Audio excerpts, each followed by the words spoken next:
This podcast is brought to you by Craft Beer and Brewing Magazine for those that love to make and drink great beer. Learn more online or subscribe at beerandbrewing.com or find us on social media at Craft Beer Brew.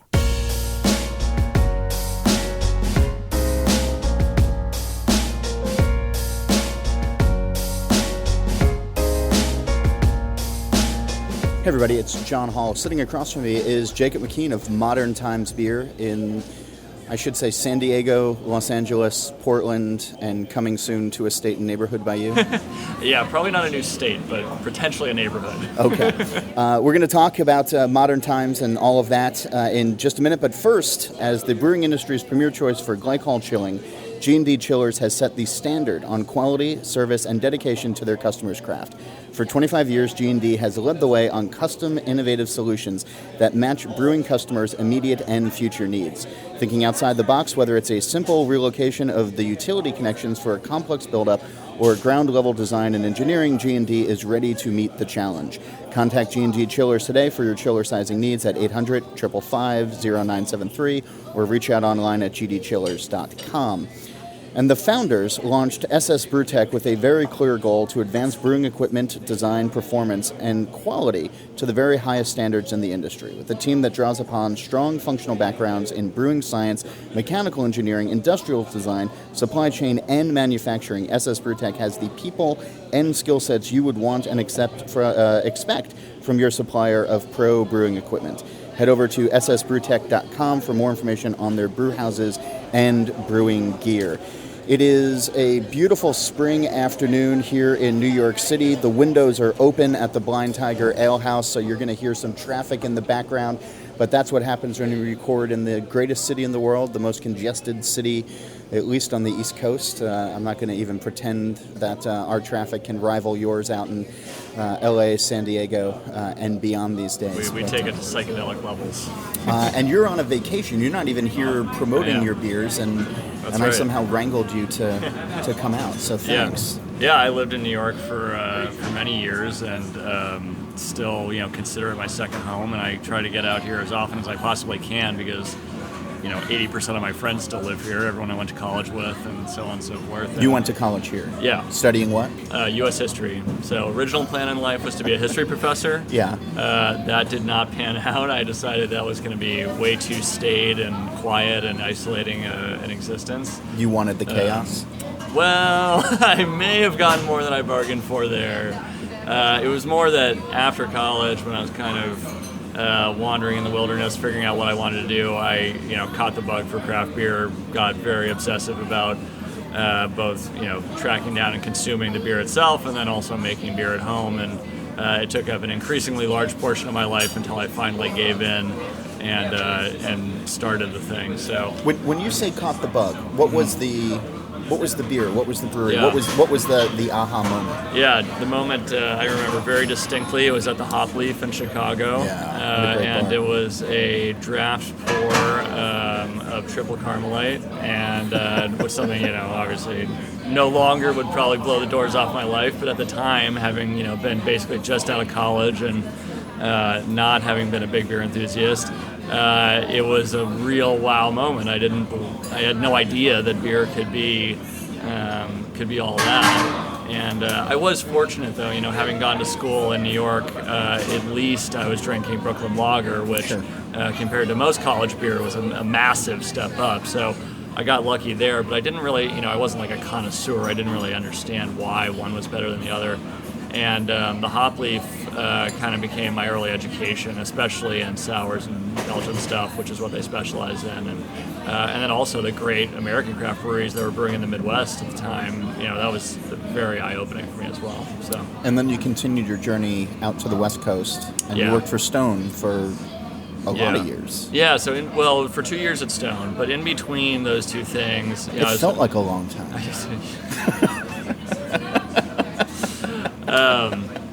There's a lot of alumni who are laughing along as well before they start crying. No, but all right, so 2 years there. 2 years there, but before that, I was a freelance writer and worked on a bunch of different things. My interests ranged from travel to music to beer, etc. But I was a home brewer, and I was increasingly obsessed with making beer at home. And then a bigger and bigger portion of my writing became about beer. And then eventually, because of the insecurity of freelance writing and a variety of other factors, I just thought, this is kind of maybe not the best way to go about this. I'm going to look for a real job with, healthcare in the industry. And so I applied for jobs at breweries all over the country, ended up getting the job at Stone, moved out to San Diego. I'm from LA originally, so a move to Southern California was kind of exciting for me. Yeah. Working at Stone was the best possible education I could have had in craft beer. There's really very few other places you can work that are a distributor, a retailer, and a wholesaler. Some of the brightest, most knowledgeable people in the industry worked there, and I was able to learn from them. And in my role doing marketing and business development, I really had to be in contact with everyone across the entire company. So it was a tremendous learning experience. And now Stone is our Southern California distributor. So also a key relationship, and I'm immensely proud of what they've accomplished in Southern California. San Diego was not considered a world-class beer city, in the 80s and early 90s, and through their distributorship, they really helped build it into the city it is today. When you were homebrewing, what were you tending towards? What were the recipes that excited you? Did you start at the basics and sort of like make your way through BJCP and? I was less patient than that. So I did start with the basic stuff. Also, we picked keg delivery time to record this, which is fun. Yeah. Not church bells, folks. Those are kegs being dropped on the sidewalk. It's a similar reverent sound. They mean the same thing. Yes, they do. Come in. Yes. I did start in the classic way with like the kits, and just doing the most basic possible things. But I think I tend to be an impatient person in general, but then also, I'm creatively eccentric, and so I quickly got into doing weirder stuff. And so was that influenced by moving to San Diego, where there was such a different beer culture that existed? No, I actually started homebrewing in New Orleans. There was a homebrew club there called the Crescent City Homebrewers, and I learned from some really great folks who had been brewing for a long time. Some of whom have gone on to start NOLA Brewing, and run the incredible sour program there. I actually learned all grain brewing from Derek Lintern, who now runs their sour brewing. What a great guy! Yeah, amazing beer and great people.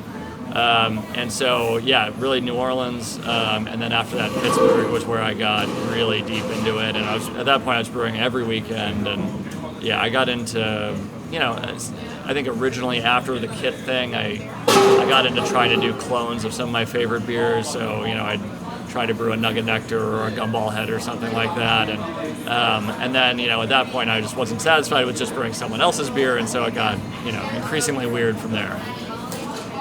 When did you have the moment that you thought, okay, I'm going to do this now. I'm going to throw my hat in the ring professionally and, It was, I was living in Pittsburgh at the time, and I don't remember the exact circumstances, but if I had to guess, I was probably after, the 25th rejection email for, some pitch I was sending to, a beer magazine. And I just thought to myself, there's got to be a better way. And I had kind of... For the record, I wasn't an editor when you were pitching, so I was never not had the pitching chance John. I never had the opportunity to turn you down. Yeah, John was not indirectly responsible for Modern Times. Doing that, and I guess I thought about running a brewery for a long time, but I just kept it at a distance. It just didn't seem realistic. It didn't seem possible. Something just clicked, and I thought, well, I'll just start writing a business plan. So I just started writing the business plan, and I just kept going until I until I couldn't do it anymore, until I ran into technical stuff that I wasn't qualified to take on. And I was like, okay, if I'm serious about finishing this thing and continuing to go on, I need to work at somebody else's brewery and really learn the industry. I'm totally amateur. Yeah. So I need to learn this business from the inside out, and then I can finice this plan and then move on to fundraising and all the rest. So that's the point at which I decided, okay, I'm going to start applying for jobs and take this thing seriously. And while I was at Stone, I was thinking to myself, this seems like something that I could do. I have my own spin on it. Stone, at that time, of course, Stone was a 15-year-old company.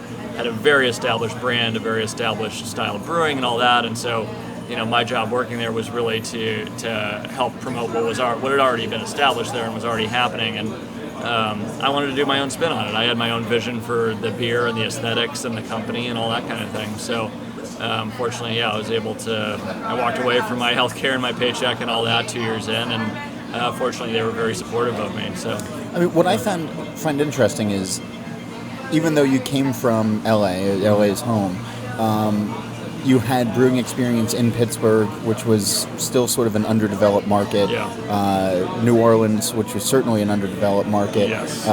You don't seem, even New York at that point was an underdeveloped market. Definitely. If we're talking, you opened Modern Times 5 years ago, so 6 in July. Right. So Yeah. it's 6 years with a couple of years in planning for this. I mean, Yeah. New York was a desert at that point.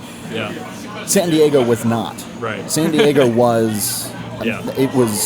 It's where it was at. Right. Save maybe for Denver, parts of the Bay Area. Right. If you wanted the largest concentration of breweries, San Diego was where you would go. Yeah. Why jump into that fray? Why? Yeah.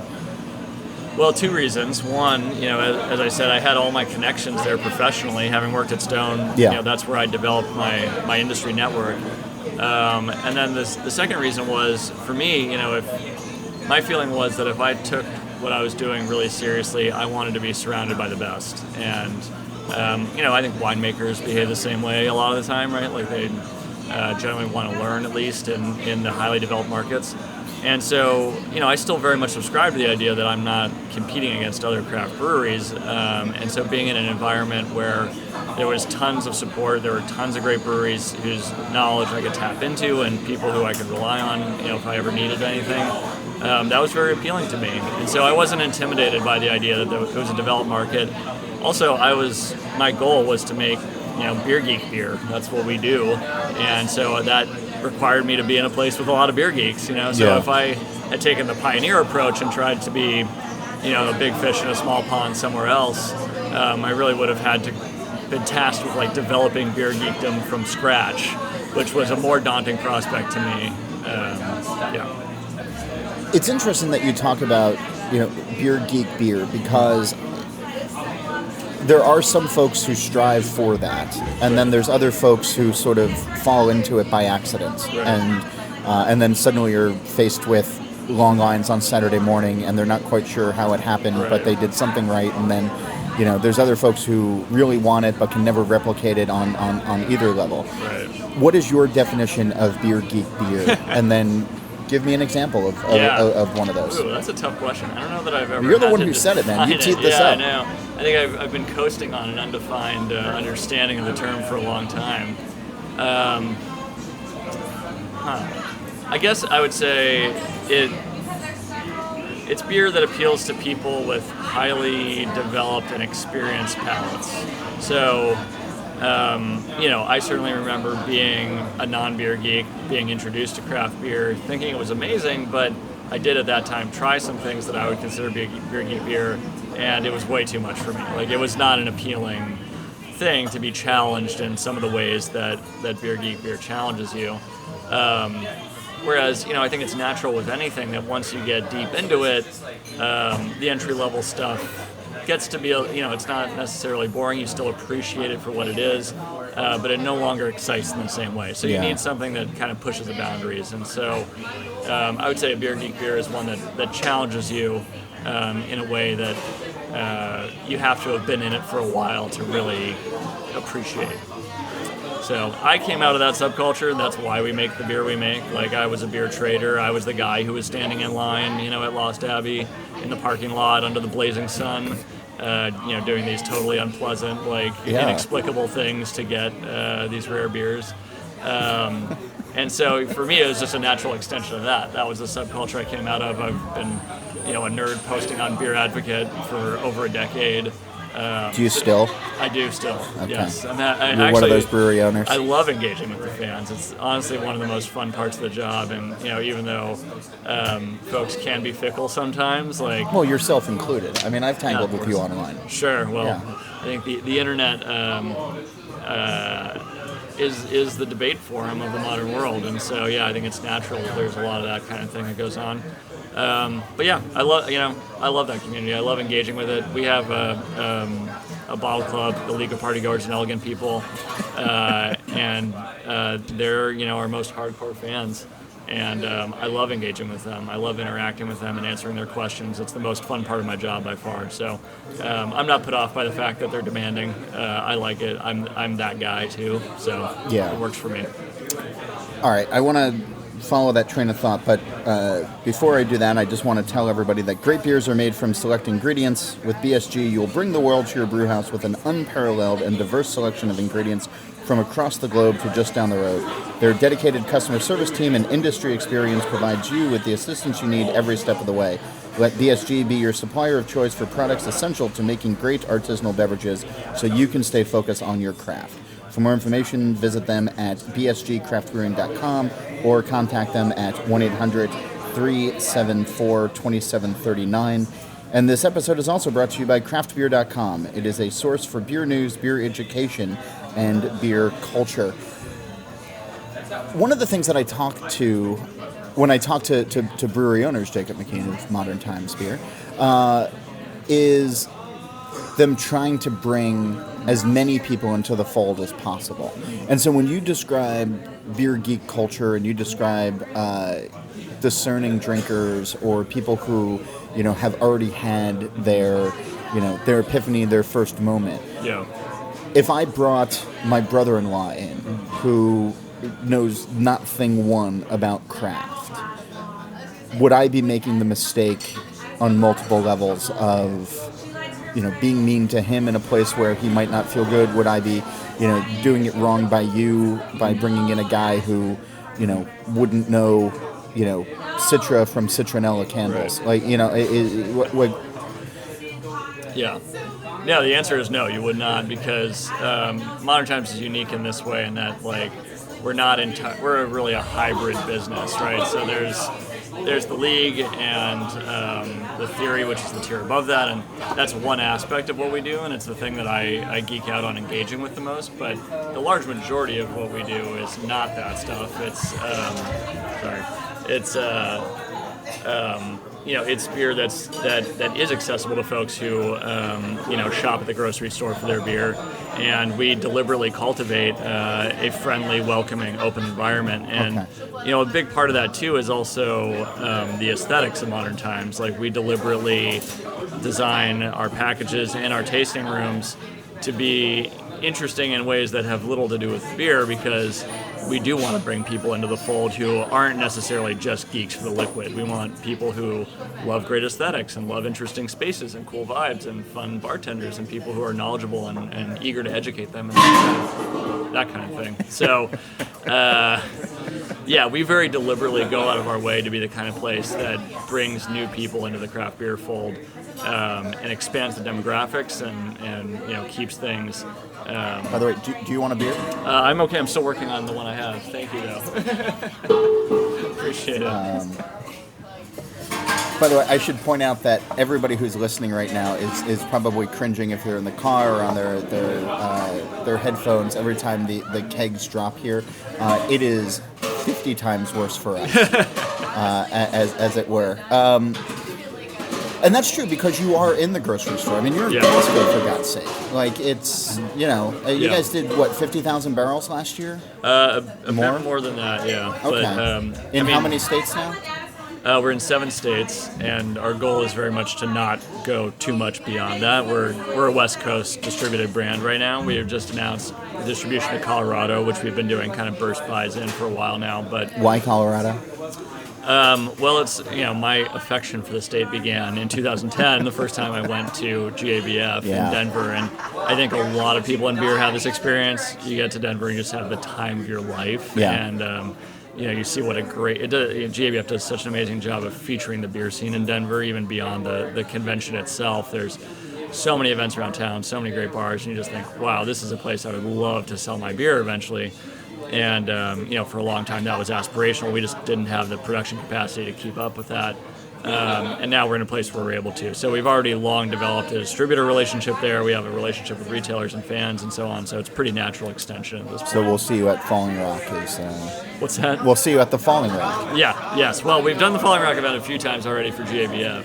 But yeah, hopefully we'll be there regularly. Certainly would be honored to be. Well, Chris Black has been on this show with Jamie, and he's sort of bemoaning Chris, not Jamie, the brewery tap rooms that are opening up. Not necessarily breweries where they're making the beer, but satellite restaurants. And he's saying that is hurting his business, and he has long posts about that, and I encourage everybody to go back and listen to that episode. But from a business standpoint, you have opened up essentially beer bars that are...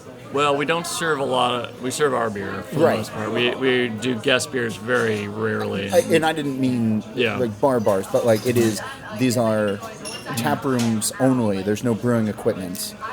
Yeah, where you're serving your beer.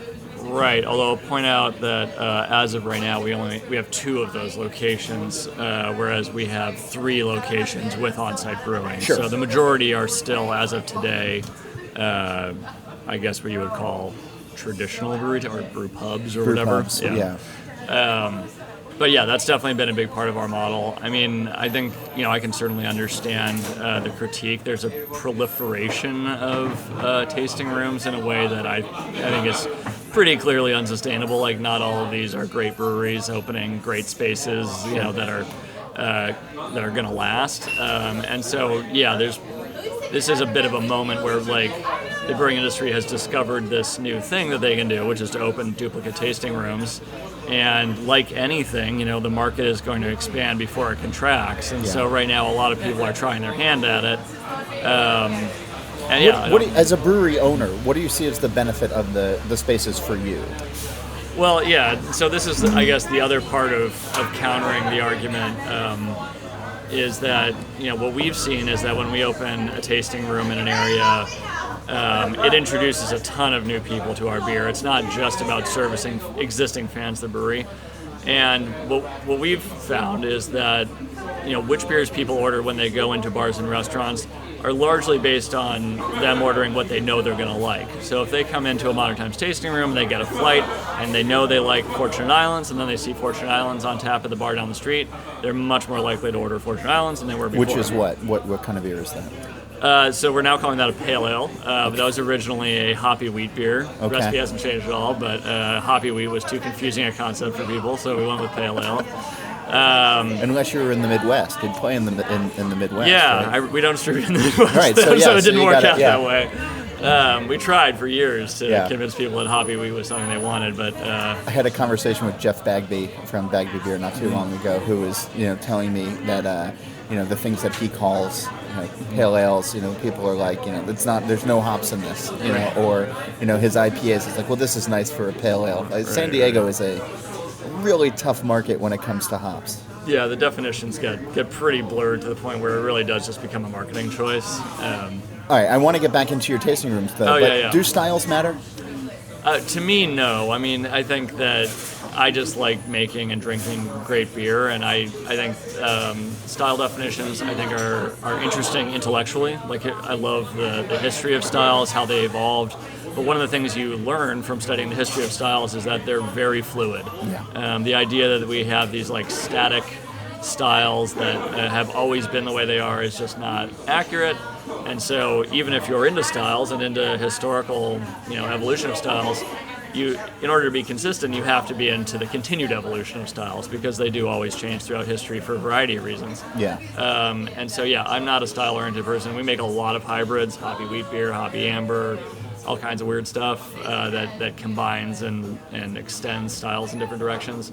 And at the end of the day, all I care about is that it tastes good. That's the bottom line. All right, so if somebody has one of these beers at your brewery or your tasting room, and then they see it at a bar down the street, that's where we were. Yeah, and so we have data that backs that up, right? That's not just like a feeling. We have, we opened our first satellite tasting room in North Park, which is the neighborhood I live in San Diego. It's 15 minutes from the brewery. Like, there's really no reason why you couldn't just go to the brewery if you really wanted to. But after we opened, our wholesale distribution in North Park increased by a factor of like 10. Because people in the neighborhood had come into our place, they'd heard the name, they tried the beer, they loved it, and then when they went into the neighboring bars and restaurants, they were much more likely to order it. So it was a win-win for everybody. The retailers in the area, we did have a couple who expressed some skepticism, and within a year they were all completely won over. Really? So, yeah. How so? I mean, they said the same thing we did, which is, business is not hurting, and in fact, many more people are ordering your beer, and they love that it's part of the neighborhood. And they're still carrying your beer? Yeah. Okay. Absolutely. Our distribution we have way more points of distribution today than we did when we first opened the tasting room in North Park specifically. Okay. It's been tremendous for acceptance with both retailers and consumers in the area, and we see that repeated everywhere we've done that. And you've seen, because that's sort of the interesting thing, right? Because if you have the data to back it up, like there is a certain threshold in which people are willing to drive or take an Uber or whatever to get to you. Yeah. And, is it 15 miles or 15 minutes? What did you say? 15 minutes. 15 minutes. Like, doesn't seem like a lot of time, but right. I guess it can be in the minds of certain people. Sure. I mean, it's also about foot traffic, right? When most people are drinking, they would prefer to just walk from place to place. And people walk in California? They do, in fact. Sorry, that was functional legs. That was an East Coast little bit of snobbery. Yeah, no, they're in certain stretches they are willing to walk, and so our North Park spot is on a busy commercial stretch with a bunch of other great businesses, and people like to go from place to place. I think in my view, I think what's a far more likely explanation for why some of the great older beer bars are struggling is that they're facing more competition from other beer bars. I mean, when for a long time, other bars that now serve a variety of beers. I mean, I don't necessarily see a lot of places that open up that are Hop Leaf or Tiger or Tornado or any of the. I see, but I can walk into an Applebee's and get local beer now. Totally, and I think that's the difference, right? Is that those places, the places you just mentioned, have tremendous depth of knowledge. Yeah. They have very deep relationships in the industry. They're able to get things that no one else is, and that matters a great deal to the diehard fan. But to a lot of casual drinkers, there are now so many more options for where they can go to get a variety of craft beer. I mean, just in San Diego, it's impossible to keep track of the places that have 36 taps or more or whatever and are serving a lot of good beer. I mean, it's not on the same level as the places that have been around for 15, 20 years that can get anything they want anytime. But again, that matters a lot more to a small but dedicated audience than it does to a general population. So, now in San Diego, you cannot open a bar or restaurant without having an extensive craft beer selection. And so the options for the consumer have just, they can get beer in a lot of different places. And so it's just a much more competitive environment than it was. I don't think, from what I've seen in the industry, I don't think that brewery tasting rooms are an outsized piece of that competition. I think it's at best, if anything, a very small piece. I think the real competition is coming from other retailers who used to not care about craft beer and now do care. When you're putting tap lists together for your tasting rooms, for your breweries, even for going out into the market, I'm really curious as to how much you think about diversity of portfolio. Because I've walked into some breweries recently. I was over the weekend. I stopped in a brewery, and they had, and I kid you not, 9 different versions of a New England style IPA, and something that they called a Pilsner, and. And I just it was all right, I'll try something, but there's only so many hopping rates of Citra Mosaic or Strata, cool, before I just start to get fatigued. Yeah. And when your goal with a tap room is to make money and to get customers to come for the first time and then come back again and again and again, how much do you think in the back office of diversity of taps and diversity of recognizing that there's going to be a table of 6 and maybe people want 6 different beers? Or in a beer geek sense, do you not care? We think you'll drink what we make and you'll like it, goddammit. Yeah. I think I would say we think about it a bit, but we don't lean into that too hard because it takes forever to sell through a Schwartz beer when we make it. So we do try to keep. Have you tried calling it a black lager? Yeah, I think we have. All right, Actually. I talked to Alex Noel about this at Three Weavers, and she said like, That yeah, changed we stopped calling it a Schwarzbier and we started calling it a black lager, and all of a sudden people are like, oh yeah, maybe yeah. that's the trick. I'll give it another shot. But when we venture into when we do things just for the sake of variety, that's when we end up with stuff that doesn't sell through. Yeah. When we kind of allow our interests to naturally take us into weirder places, usually that works out better. Yeah. There have been times, I think, where I've looked at our tap list and I've been like, that's too many hazy IPAs. Like, we need to work What's on the that. number? What was the number? I don't, off the top of my head, I honestly can't remember. Right, but if you walked into a place now and saw X number, what would that number be? Out of 12. Highly dependent on quality here. I would happily take, 4 to 5 out of 12 if they were good quality. Yeah. I guess that's where I'll leave it. All right. So good quality is. This is sort of the intangible at this point. And you're an opinionated guy. You're somebody who drink. Well, you are, but and I don't mean that in a bad way. I think we need thoughtful people who have a megaphone in some cases. Sure. Love it or hate it. Who can put thoughtful things out there. But quality beer is something that I've harped upon, and I know you have in the past. But like, where's the role in a brewery today to talk about quality and try to apply it to the larger industry? That's a great question. It is quality has, I think, it's basically subjective, right? Sure. Like how we define it is basically subjective. And I think for a long time, we talked about quality just in terms of things like off flavors. And when Modern Times opened 5 or 6 years ago, that was if you bought 10 beers off the shelf, probably half of them would have noticeable, easily identified off flavors. And if you're a geek. Yeah, if you knew what an off flavor was. Sure. And at the time, I saw that as definitely the biggest threat to craft beer. That was like the subprime mortgage of craft beer, was the fact that there was so much sloppily made. Laugh, because that was a terrible, terrible time in our history. But yeah. But I really thought that if anything could stop our momentum, it was just bad beer on the shelf. And I think that did, cause some difficulty for the industry. But now, when we go out, I think the baseline level of quality has improved a lot. When I buy 10 random beers off the shelf, do you still do that? I do, yeah. I think it's much less common to find, that 5 out of those 10 would have like some obvious off flavor on them. Now it's more like 1 or 2 out of 10. And that's a big improvement. So on that front, I think we've made a tremendous progress in terms of quality. Where I see the biggest change is that, you brought up styles earlier. I think we used to also define quality in terms of like trueness to style in a lot of different ways. And now I think what you're seeing is a much greater acceptance of the fact that quality in many ways is defined by the consumer, right? So if fans say that it's quality and they give it a really high on tap score, then that means it's quality, and I think there's a shift in power there from the brewer defining quality to the consumer defining quality, and I've always been pretty heavily on the side of the consumer in that equation.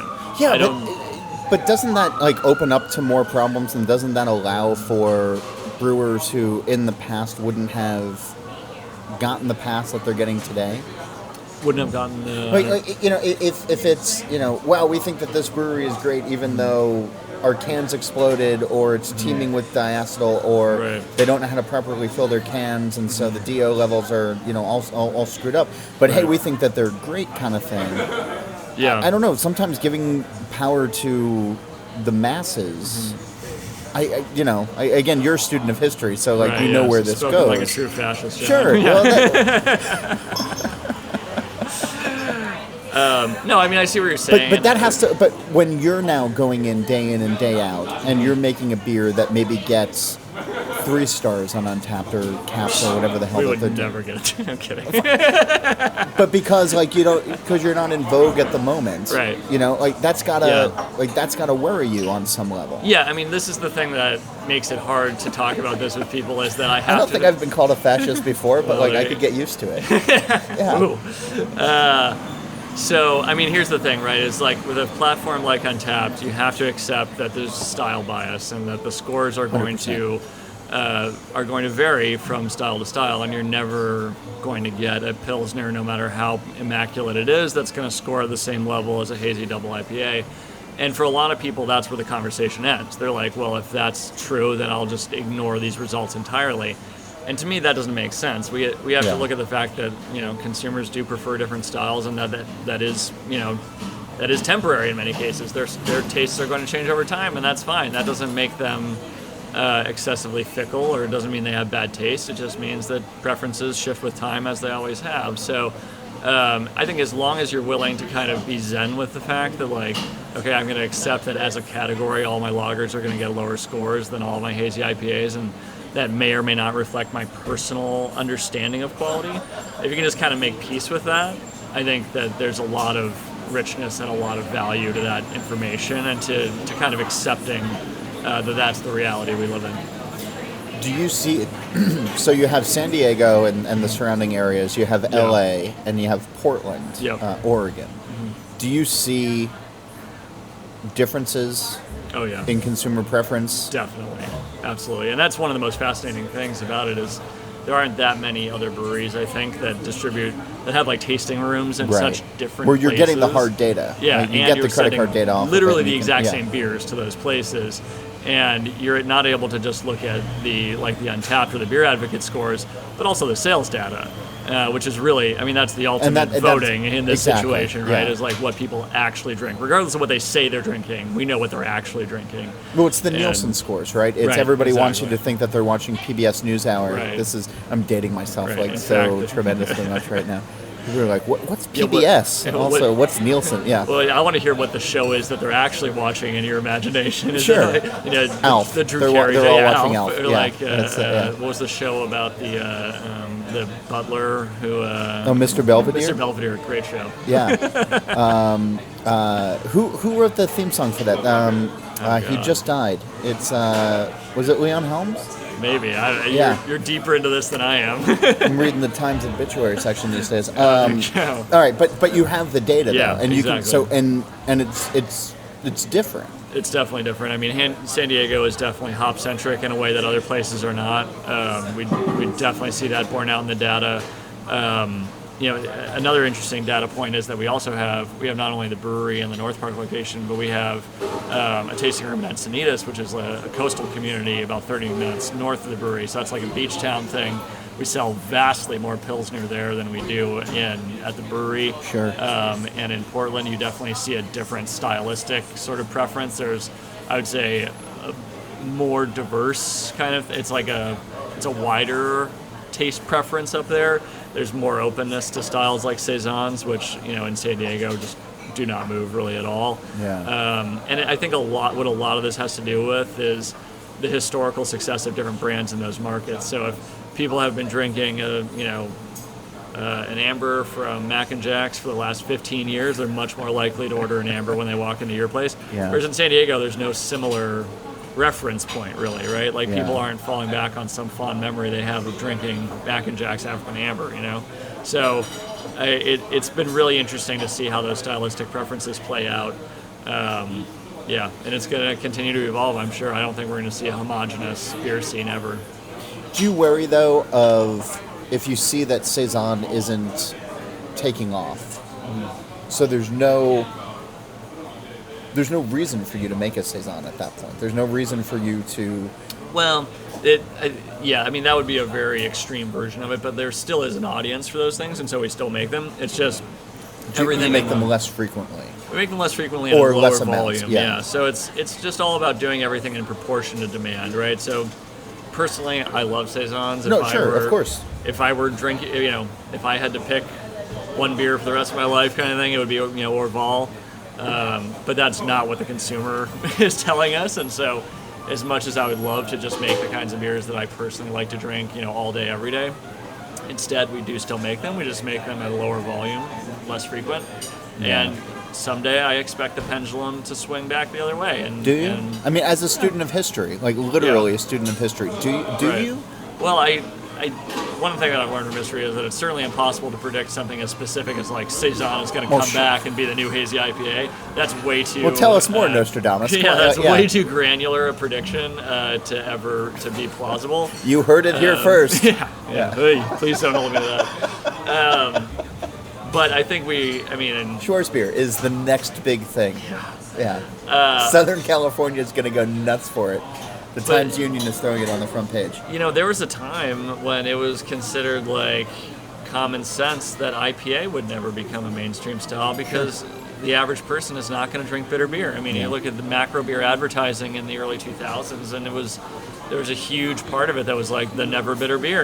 Bitterness is not a common flavor in our cuisine, and so it would have been impossible to predict that swarms of average folks would love drinking very bitter, alcoholic liquid. And Swarms is absolutely right. This is it's a tidal wave. Oh yeah, IPA is mainstream for sure.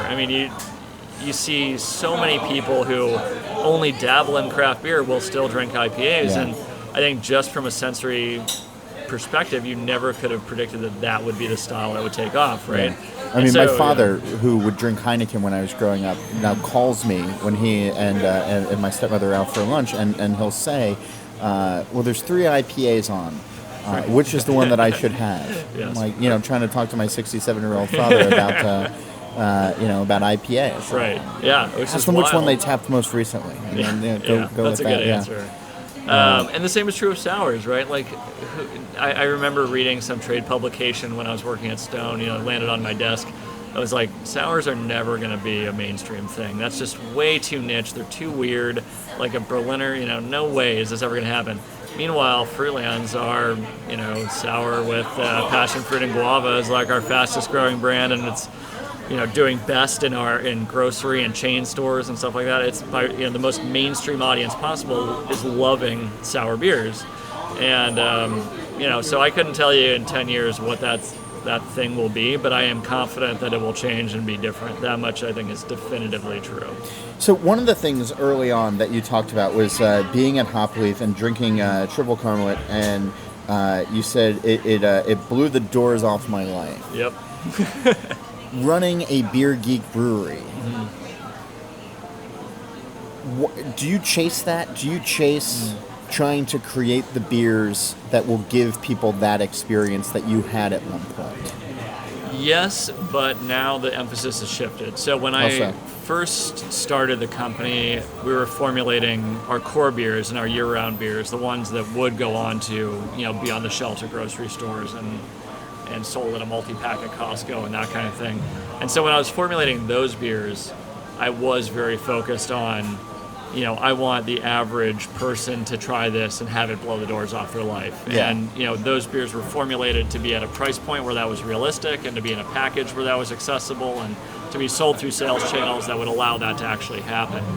And, now we change our core lineup very infrequently. We may change 1 or 2 things a year, tops, which I guess actually is kind of a lot in beer. You see people run the same lineup for a decade, but the point not so is much anymore, though. Yeah, now obviously that's changing rapidly. Well, the bigger you get, the harder it is to one way or the other. It's a desperate scramble to be relevant now that we didn't see before. And so, for me, though, I feel like that battle has kind of been fought. I feel like I made those beers and I gave voice to that instinct. And now when something that we made, starts to become irrelevant and we euthanize it and we come up with a new thing, I get into that again and I get excited about it. But most of my focus right now is on the special releases, the barrel-aged stuff, and that kind of thing. So I do absolutely still try to blow the doors off people's lives, but I'm focused more on the people like in the League of Partygoers and Elegant People or in the Theory of Leisure Committee, people who have deeply knowledgeable and experienced palates who have traded for beers for a long time, and I want that person to be blown away by the thing we just made. But that's got to be harder. That's got to be harder than a random kid walking into Hopleaf and having a couple of drinks in them, I'm assuming, and taking a chance on something and having the stars aligned in that perfect way. Right. When somebody walks in for one of your special Bondi releases who have paid money to be in this club, who is either thinking already about the secondary market or already thinking about what they want to give your beer on Untapped or anything like that. That's got to be infinitely harder to find something that also isn't ground that has already been super well trodden, or if you are going to stamp down that ground some more, you have to go down a couple more inches with your footprint to really make an impact. Like, coffee and vanilla, cool. I've had that before.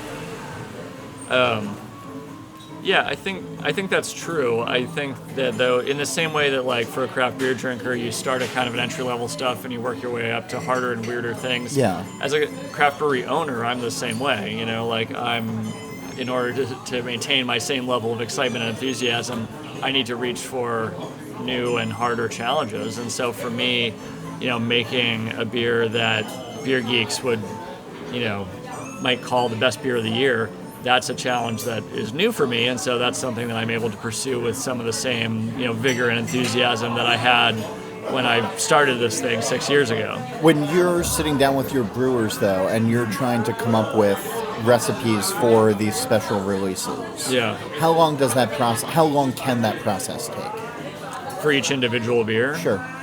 Well, that varies widely. I mean, it depends if we're trying to do something truly out there and new, or if it's more of a variation on an existing style or something that we are just tweaking to try to make more successful. Yeah. I think for us, a lot of what we do is tweaking. Like, we're a very evolution-oriented operation. Like, we're very rarely satisfied with what we've done, and my feeling is that through the accumulation of like 5% improvements, you can change something to be from fine to world class. And so we spend a lot of time focusing on those little 5% tweaks.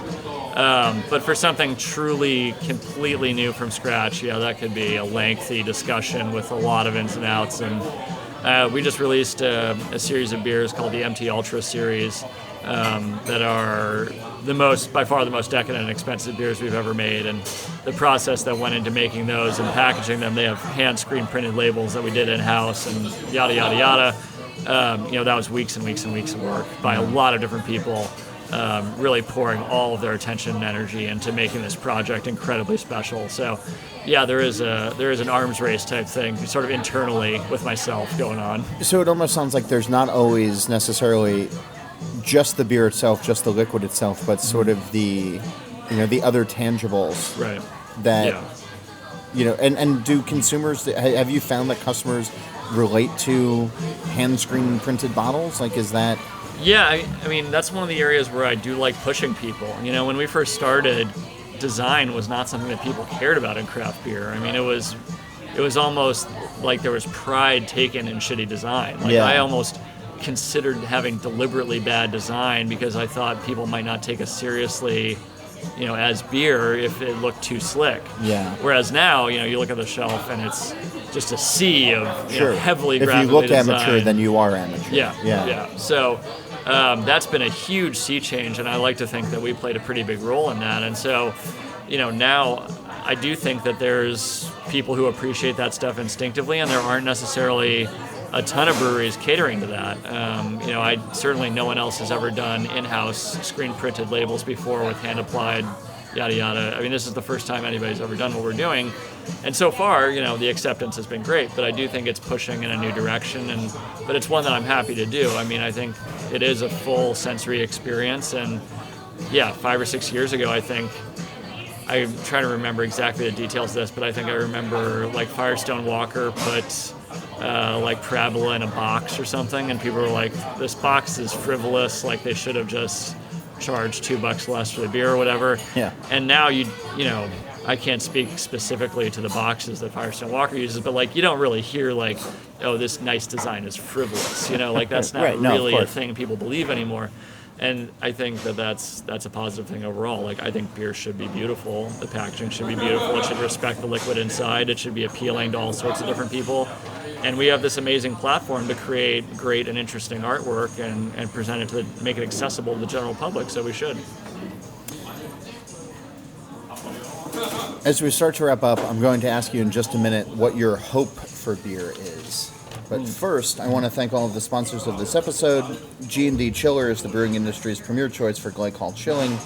SS Brewtech has the people and skill sets you would want and expect from your supplier of pro brewing equipment. And you can bring the world to your brew house with select ingredients from BSG. And finally, craftbeer.com's mission is to tell the stories behind America's small and independent breweries, of which you are one, Jacob McKean. Indeed. Modern Times, a small ish and independent brewery. Yep. Still employee-owned. Partially employee-owned. Yeah. That's been one of the, my proudest professional achievement is within 3.5 years of starting the business, we became 30% employee-owned, which was a massive, massive undertaking, but really puts into practice the value system that I've applied to running the brewery from the beginning. So I'm very, very proud that our ownership reflects that value. Is there a hope that you have for beer? Yeah, I mean, I'm an unabashed cheerleader for the continued growth of the segment. I would love to see craft beer get to 50% volume. I don't see why not. I think it's. We're recording this in 2019, where 5, 6, 7 years ago, the BA, the Brewers Association, said 20% by 20. Was that it? Yeah. It was 10% by. No, it was always 20 by 20. It was the alliteration that hit. Shows how much attention we're just about at 13. Right. Not going to hit it. Right. You're saying 50%? I mean, I'm thinking over the very long term, right? I mean, we're talking like how long term? Well, it depends. I mean, for the last for many years we were seeing double-digit growth, right? Like 13-15%. And now we're down to like 5%, which is I think a sign of a maturing market, and I think it's a healthy thing overall. We're still outgrowing the economy, which I think really says something. But I think we'll keep chipping away forever, basically. I mean, I don't think craft beer is going anywhere. Beer has deep roots in American life, going back to the wave of German immigration in the 1850s. It's been here a long time. It's part of our rituals. It's part of our culture. It's part of our food history. And I think I can't see any reason why people wouldn't continue to want better beer. There's going to, of course, be challenges along the way related to raw ingredient sourcing, pricing, et cetera, et cetera, et cetera. But the industry has proven itself to be very nimble, and the demand for beer, I don't think, is going to go anywhere. There'll be ups and downs. Right now, macro is contracting like 1 or 2% or whatever it is, and there's going to be hills and valleys. But I'd like to see. I don't think there's really any need for bad beer, so I'd like to see it go away. If you want to read more about Jacob and his brewery, you can go to our brewingindustryguide.com website, where you can read a profile that, thank you so much, a profile that I did on Modern Times and Jacob a couple of months back. You can also, I guess, go and visit any number of your places. You can't do more than one at a time, but although we do have one league member who has visited all of them in a day, which was we gave him a sash and a ceremonial knighting ceremony. Wow. But if you're in San Diego or Encinitas or Los Angeles or Portland or within a couple of weeks Santa Barbara or within a couple of months Oakland, please stop by. You guys are going into Oakland too? Yep. Wow, the Bay Area. Yeah, that'll be our first Northern California location, so all right. Excited for that. Stop in, come, have a beer. All right. You got to go to Sacramento next, and then you can just start doing Dre and Tupac's California Love. You can just open up in every city that they name. Oh, I had not thought of that as a theme, but I like it. But I support it strongly. All right. I'll expect my royalty check. Listeners, if you have questions for me, guests you'd like to hear, topics you'd like addressed, you can reach out to me at John Hall, JOHNHOLL, at beerandbrewing.com. You can join the conversation on Twitter at John_Hall. And certainly, please go to beerandbrewing.com, where you can subscribe to the magazine. You can read all about how to be a better home brewer, read about what the pros are doing, and find out what's happening in this craft beer industry right now. Thanks so much, Jacob McKean, Modern Times, for taking time out of your vacation to sit here. Thanks to the Tiger. Thanks for the keg delivery guys who were so gentle and so very, very nice for the earlier part of this interview. And if you've made it all the way through, thank you so much for listening. We'll be back next week with a brand new episode. And until then, cheers. Thanks for having me. This podcast is brought to you by Craft Beer and Brewing Magazine, for those that love to make and drink great beer. Learn more online or subscribe at beerandbrewing.com, or find us on social media at Craft Beer Brew.